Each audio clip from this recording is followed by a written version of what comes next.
Can you hear me? I don't think this is on. It is on, okay. Good morning, everyone. Thank you for joining us. I'm Cameron Trowbridge, Manager of Research Services at the Getty Conservation Institute. Rachel Revanque will be introducing today's speaker, Bertrand Lavédrine. At the end of the presentation, there'll be time for questions. For those of you on Zoom, please put your questions in the Q&A box and we will read them out. And I will now turn the podium over to Rachel. Thank you, Cameron. You hear me? Yeah. It's my great pleasure today to introduce Bertrand Lavédrine. Hello, everyone. Bertrand has been at various times my mentor, my PhD advisor, my colleague, my friend, sometimes all of it at once. I think we've known each other for over 20 years now. And as a fellow French citizen, please believe me when I tell you that few people have had such a positive impact on the field of conservation of cultural heritage in France as Bertrand has. So in brief, Bertrand is a perfect dinner companion, and I hope you will take advantage of that and have dinner with him to talk about photography and many other topics before the end of his scholarship. Welcome, Bertrand. Thank you so much for your kind introduction. Hello, everyone. It's a great pleasure and privilege to be here at the Getty, and I would like to thank the Getty Conservation Institute for giving me this opportunity, as well as Art Kaplan, Anna Duer, and also Sarah Freeman for their help. When I told my colleagues in Paris I will spend 3 months at the Getty Conservation Institute, some of them thought my main activity would be looking at the blue Californian sky and diving into the Pacific Ocean. And of course, I let them think that. But what I really like is to dive into the books and catalogs of the Rich Getty Library to collect the terms used for different types of photographs from the 19th and the 20th centuries. There are too many excellent books. Just when I think I'm done, another book pops up with new terms and I feel like Sisyphus pushing his boulder uphill. Why such a tedious work? I notice in many photo exhibitions the lack of consistency in the term used to name the photographs. Last year at the French National Library for an exhibition covering 150 years of the history of black and white photography, while there was great uniformity in the quality of the works presented, many different terms were used to name the same type of photographic print. For example, silver print with gold toning, silver emulsion print with toning, silver gelatin print, gelatin aristotype, silver bromide gelatin print. And when I was at the Huntington Library, I noticed for exhibited photos the terms modern archival print on some images and inkjet print on others. And I wonder if archival print is a revival of an old photographic process or a new technology. At times, there is an inclination to use obscure language that dazzles the audience. And I remember Helmut Newton exhibition in Paris where the photos on display were described as inkjet print on silver wrap paper. I have no idea what the meaning of that was, and I wonder if the authors knew too. This multiplicity of names can be source of confusion, not only for the public, but also for the people in charge of preservation, me included. Carl Linné, the great biologist, wrote, "If you do not know the names of things, the knowledge of them is lost too." And this is the purpose of my residency, to create a reference vocabulary in French for naming the photographs of the past, and also to establish some basic rules for naming these photographs and helping those in charge of them. Unfortunately, my speaking skills are too limited to keep you awake for 40 minutes. talking about photographic taxonomy, unless I make it into a musical show, but I don't have that talent either.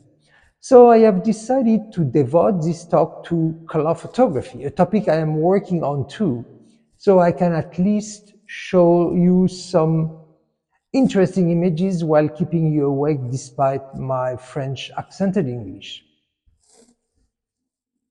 Color photography did not become popular until about 50 years ago. In fact, it wasn't until the 1960s that it was gradually adopted, and by 1990s, it represented the majority of the photographic market. So it took around 150 years to switch from black and white to color photograph. Why did it take so long? And to understand this, I need to explain the obstacles that had to be overcome before color photography took off. And there were technological and ideological obstacles to be overcome.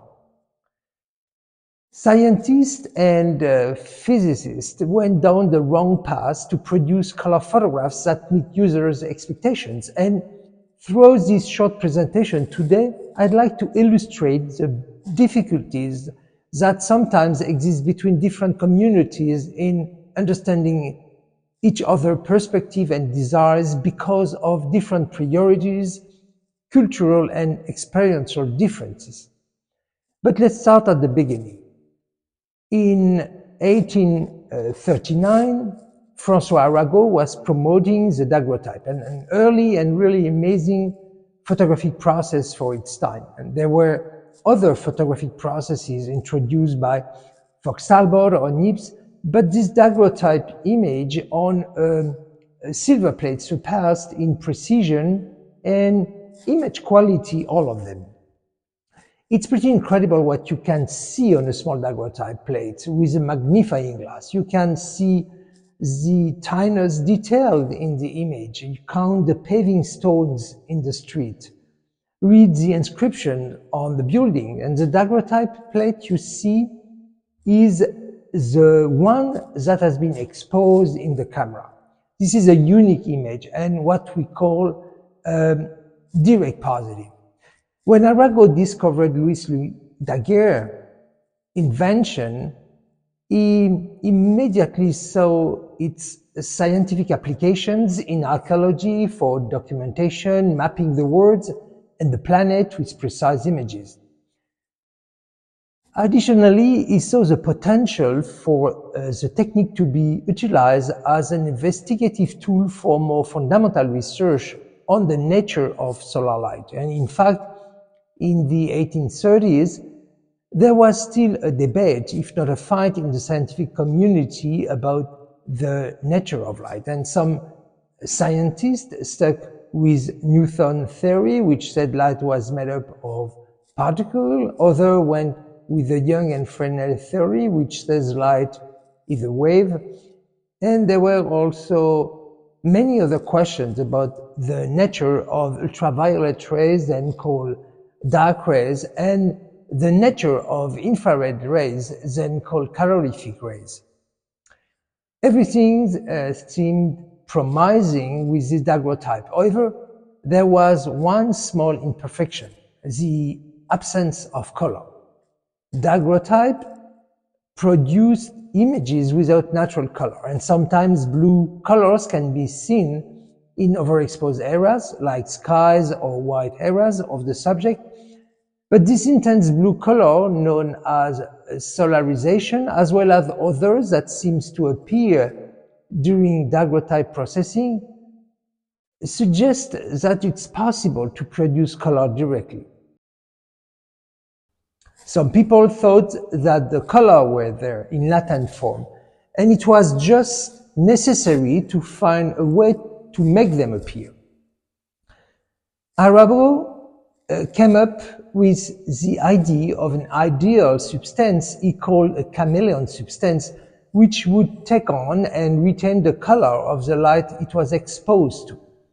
And at that point, this concept of a photograph produced directly on the plate with its color was adopted by scientists.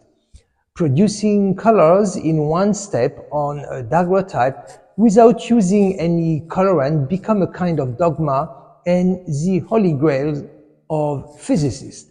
It was the so-called direct color photograph.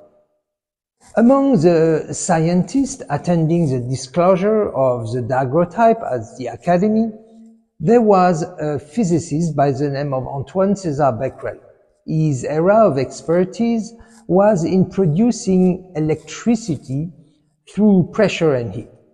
His lab was located at the Museum of Natural History in Paris, where I work today. The year the daguerreotype was announced, Antoine Becquerel hired his 18-year-old son, Edmond, to work on electricity produced by light.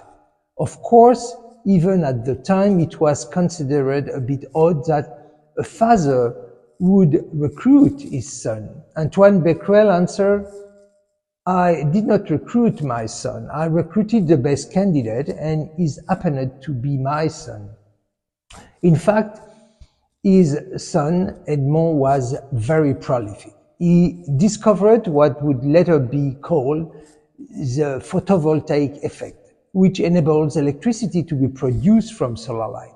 He also proposed treatments to avoid the use of toxic mercury vapors in the development of the daguerreotype. This is known as the Becquerel effect, and he showed that UV rays are of the same nature as light, etc.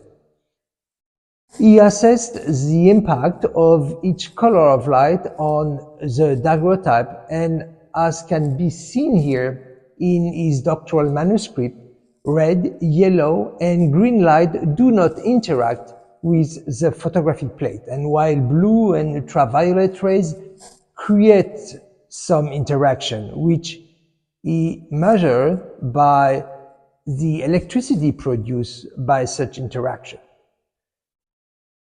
From 1839 to 1848, while Edmond Becquerel was engaged in research, the daguerreotype enjoyed a worldwide success, the so-called daguerreotypomania. Even without color, the high image quality was sufficient to satisfy the demands of photographers and the general public, who became accustomed to seeing black and white photographs. When folks were not happy with the lack of color, it became a common practice to add some colorant by hand, and the art of retouching and colorizing photographs was launched with varying degrees of success. And sometimes the retouching was tasteful and subtle, and sometimes it was much less so. This tradition of photo painting lasts well into the 20th century. However, in January 1848, Edmond Becquerel made a big announcement at the Sciences Academy. Only 9 years after the daguerreotype introduction, Becquerel presented the first direct color photographic process.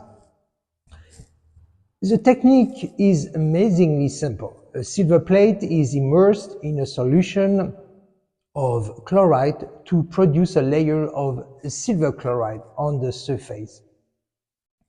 And this behaves like a chameleon substance. When exposed to red light, this silver chloride layer turns reddish. When exposed to a blue light, it turns blue. Under green light, it turns green, and so on.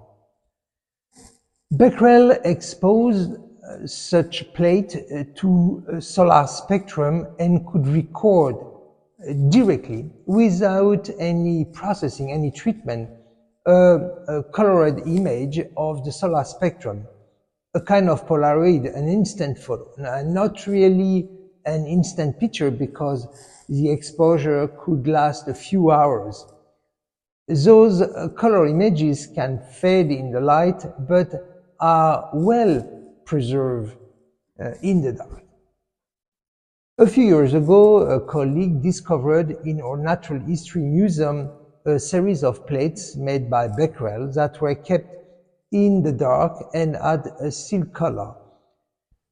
For me, after 150 years, it was unexpected to find those fragile images in relatively good condition. This discovery reactivated an old question about this amazing color photographic process, how those colors are produced. Some physicists in the 19th and 20th century thought that the colors were caused by a light interference phenomenon. Others believe that the color were due to the formation of pigments. We explored this question in detail a few years ago. The difficulty in analyzing these plates using spectroscopic or imaging techniques is that they are still very sensitive to any radiation or electron beams, which can lead to changes in the structure or chemical composition of the image during analysis. Our PhD students, Thea de Sauve, succeeded in avoiding those interactions by working at low temperature with limited dose of photon. The morphology of the image material was characterized by electron microscopy combined with electron and X-ray spectroscopy. We could not see any periodic structure of the material that would indicate an interferential phenomenon. Nor we were able to identify different oxidation states that could explain the different colors. However, the statistical study of the silver nanoparticle present on the silver chloride deposit revealed that exposure to various colored light can cause a phenomenon of photoadaptation of silver nanoparticles. We observe significant differences in the number of nanoparticles, their location, and the distribution of sizes and shapes depending on color. For example, a blue area has a large number of small nanoparticles below 30 nanometer embedded in the silver chloride grains. The size and distribution of these nanoparticles is the origin of the color. This is known as a plasmonic effect. This Becquerel color process got a lot of attention for many years in the scientific and photographic communities. It needed some improvement to be used by photographers because the exposure time was way too long and it was impossible to fix the image. But the proof of concept was there, and everyone thought this difficulty would be solved. Thus, a few photographers and scientists spent years looking for a solution to improve Becquerel's process, such as Abel Niepce de Saint-Victor, but nobody succeeded. In the US, Pastor Hill claimed in the 1850s to have invented a similar process for producing color daguerreotypes that could be fixed, which he called the holotype. At the time, the process was so complicated that it was considered a fraud because no one succeeded in producing color images. It has been since demonstrated that this color process could indeed reproduce some colors. However, my colleagues here, Art Kaplan and Dusan Stulix from the Getty Conservation Institute, have shown that to enhance color, he added a few colored pigments by hand to holotypes that are now in the collection of the National Museum of American History. However, in 1891, Gabriel Lippmann, a professor at Sorbonne University, unveiled astonished direct color photography process. It was a marvelous success from a scientific and technical point of view, but it turned out to be the swan song of direct color photography. A simple photographic plate is exposed in contact with mercury, and during exposure, light waves are reflected on the mercury layer. Interferences between the directed and reflected light rays form standing waves that create silver deposit in the photographic layer space according to wavelengths. When you look at the right angle, the colors are vibrant and saturated. This elegant method was never adopted by photographers. Exposure times of several seconds or even tens of seconds were still too long at that time. Using mercury to take a picture was not convenient, and the final images were unique and small, the size of a business card. For this discovery, Lippmann was awarded the Nobel Prize in Physics in 1908. This achievement demonstrated an important prerequisite for color photography. The development of a color photographic process could not be the result of simple empirical discoveries, as was the case for black and white photography. A scientific foundation was essential. Lippmann based his process on the wave nature of light, and he succeeded. But there was another branch of science that was new and had been ignored: physiology. Physicists saw color as a mean of recording spectra. But was it really necessary? After all, color exists only in the eye, in the brain of an observer. So the key things for color photography is not so much to record a spectrum that corresponds to a color, but to reproduce the sensation of color in the eye of the observer, even if it results from different spectra. It was something the artist had known forever. In the 17th century, it was accepted that three primary colors, yellow, red, and blue, are sufficient to recreate all other colors. These three colors were applied to the production of color engraving by Jean-Christophe Leblanc in the first half of the 18th century. Leblanc visually breaks down his subject into the yellow, red, and blue primary color. He engraved three copper plates, each corresponding to one of those colors. This is precisely the method that two independent scientists, Louis Ducos-Durand and Charles Lecros, proposed in the mid-19th century to produce color photographs with just three colorants. What the painter used to do by intuitively mixing a few primary colors to reproduce at every point the colors of a subject he was painting, Louis Ducos-Durand used photography to break down a color scene into three primary colors and, as he wrote, thus force the sun to paint with ready-made colors.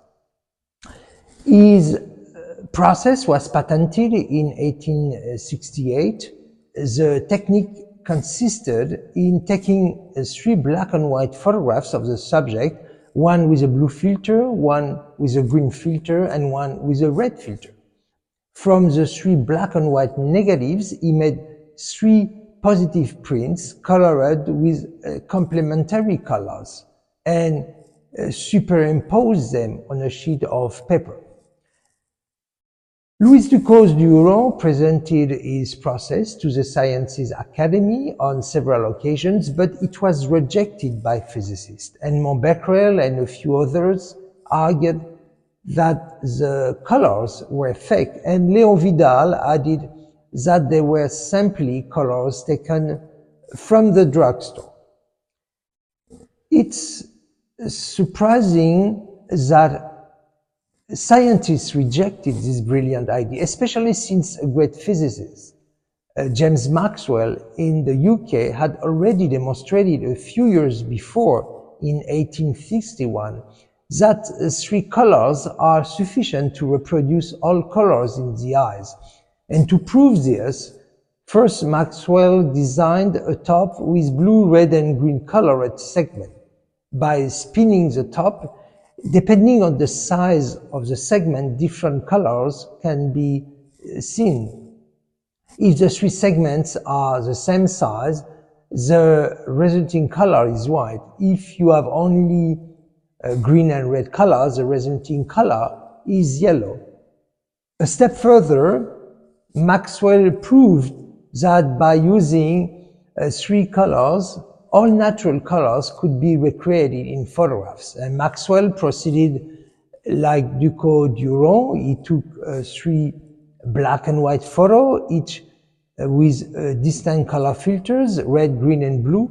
But then he projected those three black and white slides onto a screen with projectors that had the filter used to take the picture. In this way, the photographic plate made with the red filter was projected with one red filter, the other with a green filter, and so on for the blue.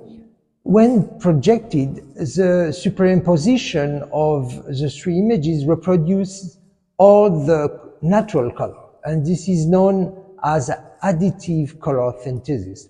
So when Maxwell's experiment was described in France, physicists were not interested in the color photographic process he had introduced, and neither was Maxwell. They only cared about the filter used. Indeed, at the time there was some confusion between additive color synthesis, which correspond to the addition of light, where the primary colors are blue, red, green lights, and the subtractive color synthesis, which is the painter's method using yellow, blue, and red colorants. With his experiments, Maxwell demonstrated that physiologically, three colors are sufficient for the human brain to reconstruct all the color of the nature, and that Ducot-Durand's color process was scientifically sound. Thus, photography made it possible to select not empirically, as Leblond did in his engravings, but automatically the amount of each of the three primary colors needed to reproduce any color of the image. This process was then called the indirect color photography process because it requires a first step of decomposing a scene into its three primary color components by taking three shots with different filters. This color separation experiment may seem simple today, but in 1860s, it was far from being an easy operation. As Becquerel showed, photographic plates were highly sensitive to ultraviolet and blue rays, but not very sensitive to green and even less to orange red. So recording color with a photographic plate that could not really see all the colors was a real challenge. Anything blue and beyond would be recorded quickly, while the reds and greens were considered lazy color for the photographic plate. Check out the Paul Getty Museum's grid exhibition, 19th century photography now. This Gustave Le Gray print is one of the masterpieces on display. It was a real challenge to obtain such an image, as the sky, rich in UV rays and blue light, printed quickly on the photographic plate, unlike the landscape. So to have both the sky with its clouds and the landscape with its modulations in the same print, Gustave Le Gray took two photographs, one of the sky and one of the landscape.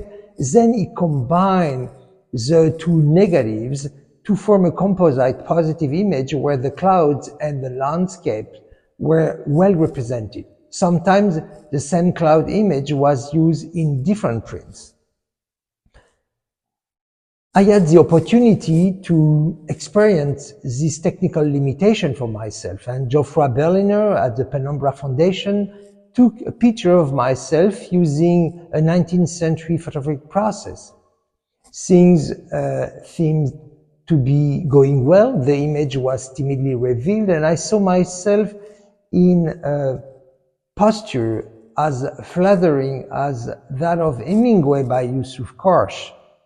But in fact, I was inheriting my portrait as Dorian Gray in Oscar Wilde novella. Because the photographic layer was not sensitive to reddish and orange colors, any reddish area was not captured and translated into a dark or even black zone in the final image.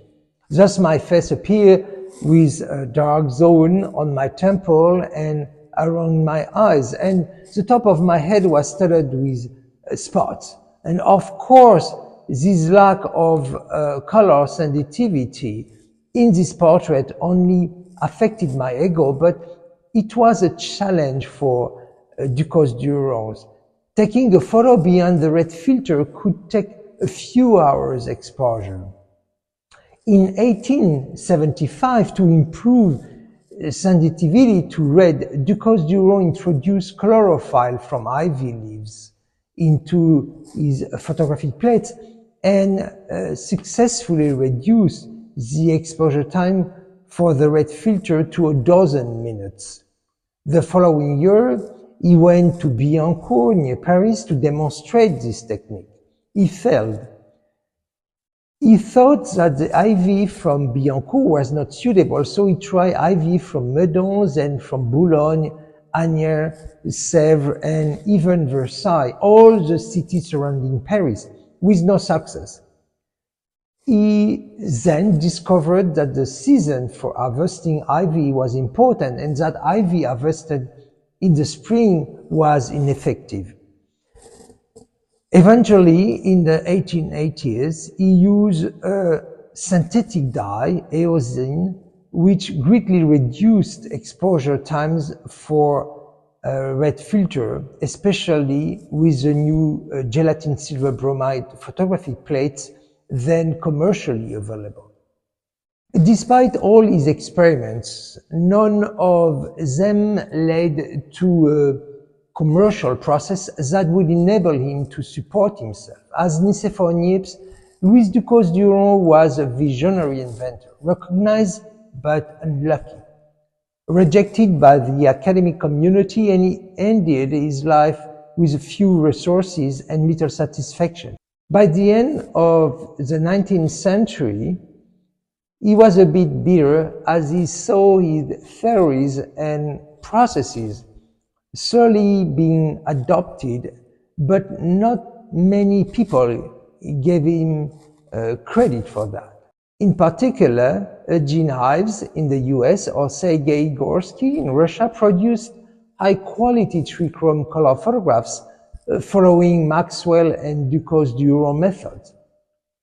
In response to the Tsar request for a color photographic reportage, Gorsky traveled throughout Russia and made sets of 3 black and white slides that, when projected with blue, red, and green filters, enabled color photographs to be presented at the Imperial Court. And today, these black and white plates are preserved at the Library of Congress, where they can be digitally processed to reconstruct the colors photographed. But here again, the manipulations were long and complex for the photographers and still not within the reach of the general public. In 1896, the photographer Beach wrote that color photography is a myth and a delusion becomes more and more evident when we note the experiments and in almost every instance the total failure of the men who have attempted it.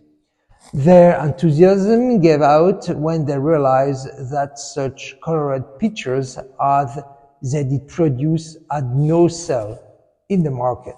However, the innovations of the following decades would prove him wrong.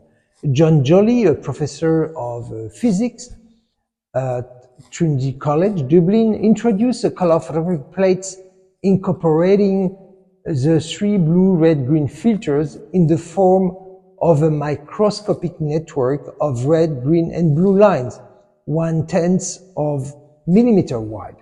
You may recognize the principle of color screen on your computer or smartphone.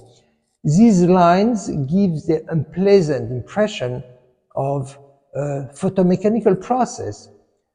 Then this method of color reproduction was improved by Louis Lumière.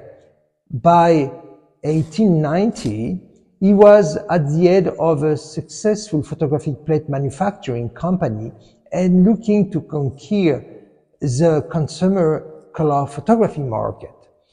To create the finest possible transparent colored screen, Louis Lumière used potato starch, which is transparent and could be dyed. The finest starch grains, about 10 to 15 microns in size, were collected and dyed blue, green, or red. They were mixed and applied to a glass plate coated with a sticky varnish, followed by a black and white photographic layer. When the plate is exposed in the camera, light is filtered through the colored screen before reaching the photosensitive layer. And for example, if you take a picture of a red flag, the red light will pass through the red microfilters, but will be stopped by the other microfilters, so that after the image has been developed and inverted to make a positive black and white slide, a silver deposit forms, masking the green and blue filters, and only the red starch grains are visible through the transparency. What about the yellow parts? Yellow is recreated by the combination of light passing through the red and green microfilters, and from distance, the optical mixings of red and green light in the eyes results in a yellow color. In 1907, the Lumière company marketed the first plate under the name autochrome, which met with rapid success. A few million plates were produced in the space of 20 years without really being a very lucrative market for the company. These plates could be used by the general public. Famous photographers like Steichen, Stiglitz, Kuhn made use of them. Here a wonderful autochrome of Rodin by Steichen and images of Vietnam by Léon Bussy, produced for the Archives of the Planet and the major project of banker Albert Kahn. This autochrome collection at the Musée Albert Kahn in Boulogne comprises over 73,000 autochrome plates. The rendering of these color slides on glass plate is extraordinary, and the process is still admired today. It is an exceptional full color documentation of the world in the first quarter of the 20th century. Numerous other competing processes were introduced with all kinds of geometric screens, but autochromes remain the most popular thanks to the random screen that gives images a distinctive aesthetic with delicate pastel tones. And it seems that George Eastman was interested in producing autochromes plate in his factories in the US using the color plates made by Lumière.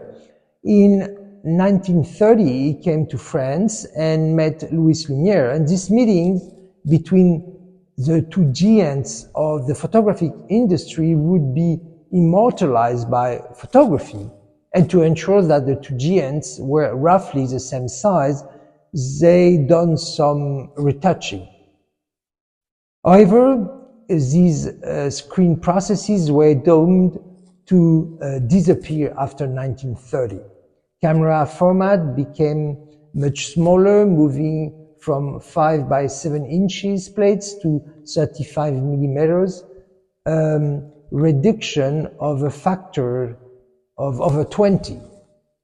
And the size of the starch grains, which could appear as an harmonious pointillist textures on large plate, become an annoying granulation that interfere with the image on a small format. Innovation was to come from the ACFA in Germany and Kodak in the US. Actually, George Lippmann had an alternative strategy in mind for the Kodak company. In 1930s, he had hired two talented young inventors, Leopold Mannes and Leopold Godowski. Both were musicians from a family of famous musicians, but they trade musical instruments for a chemistry lab instrument to develop together a new process, which, thanks to the power of Kodak, was a success for over 60 years. This was the famous Kodachrome film that Europe discovered after the Second World War.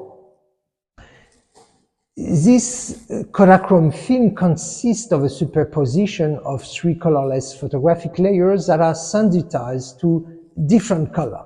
The top layer is sensitized to blue, the middle layer is sensitive to green, and the bottom layer is sensitive to red. And after exposure, color dyes are formed during processing in the photographic layer. Yellow dye is formed in the top layer, magenta dye in the middle layer, and cyan dye in the bottom layer. This step is called chromogenic development. So the result is a vibrant, color-saturated slide with virtually no grain, the opposite of autochrome color rendering. The post-war years were to weaken ACFA considerably, but chromogenic color film was launched and became the standard color film as a color transparency first, and then as a negative film for positive paper prints in the 1960s. And it became the dominant photography process at the end of the 20th century. It took a bit of time for a photographer to switch from black and white to color. And for a century, they have brought black and white photography to an unmatched level of perfection. They show themselves capable of translating and distributing the infinite number of nuances in nature's color palette into an harmonious range of shades of gray. And this was far from being as simple as it may seem today. One of the masters is the American landscape photographer Ansel Adams, who said in 1967, "I can achieve a much better notion of color through a well thought out and executed black and white image than I ever could with color photography." Photographers produced images ranging from the high contrast images such as these from Edward Weston to the most subtle and harmonious gradation of gray, such as this platinotype by Frederick Evans, where dark areas are never completely black and light areas are never completely white. As you can see, the expressions black and white photograph isn't really appropriate. It would be more accurate to speak of a gray photograph as there are here, over 50 shades of grays. When color photography became available, some famous photographers use it exclusively for commercial purpose, to illustrate magazines such as Parimage or Life, or for advertising. Today we are happy to rediscover these photographs, such as those of Ansel Adams, Jacques-Henri Lartigue, and Henri Cartier-Bresson. And those images were blacklisted for a long time. For example, Jean-Philippe Charbonnier's color photographs made for the magazine Reality were not shown in color, but in black and white at 1972 retrospectives exhibitions. This rejection of color by photographic artists could be interpreted as a revival of the colorist controversy that pitted the proponent of drawing against the proponent of color, the Rubinist and Possinist, in France in the last quarter of the 17th century. In the 1950s, photographers were on the side of drawing rather than painting. Color would limit the power and freedom of evocation suggested by line and form in a monochrome representation. I also see the difficulty of mastering a new photographic technique that may force photographers to abandon a patiently acquired practice in favor of another, more uncertain one. Black and white photography let photographers keep total control over the print they made, which was impossible with color photography at the same time. The processing of color photographic print was beyond their control. If a photographer wanted to produce his own color images, he had much less possibility over processing parameters and paper selection. Given the importance that photographers attach to this control, to these interactions in the production process, it's easy to understand their reluctance to embrace color photography.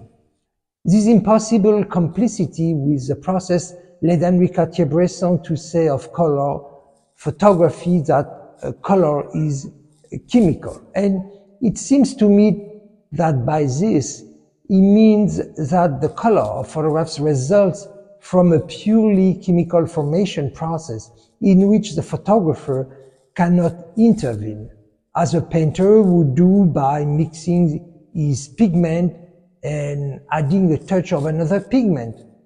Or a photographer would play when printing black and white with certain tones and certain parts of the image. What more, color rendition was imposed by the process and the choice of brand. Kodachrome, Agfachrome, Fujichrome, each brand and type of film had a specific color characteristic in terms of color saturation, contrast, and halftone. This color rendition was determined by the manufacturers, as evidenced by recent controversy here. It explained that the color films produced by Kodak between 1940 and 1990 were adjusted to render certain skin tones harmoniously. The color calibration of a film was done by judging the rendering of a photograph of a Kodak employee named Shirley Page, who had white skin, and indeed, using such a film to photograph BIPOC produced unsatisfactory results. Nowadays, those issues linked to the characteristics of color films and the complexity of the color processing have disappeared with digital photography. The ease offered by digital processing has led some photographers today to digitize their own pre-digital shots in both color and black and white to correct and manipulate them so that they can do today what they would have liked to have done yesterday, with total control that better reflects their intention. Black and white photograph places an image in a historical perspective that influences our analysis. I believe that unconsciously or consciously we link black and white photography to a bygone era. If you want to make an old photo more contemporary and engaging, just add color.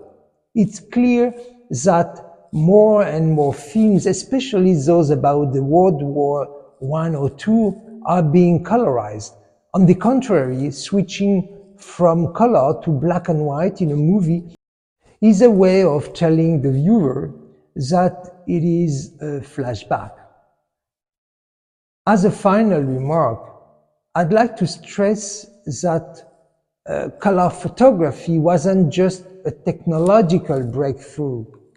It required scientists and artists to question accepted practices and ideas, to engage in experimentation, and to explore the possibility of capturing the world in vibrant hues.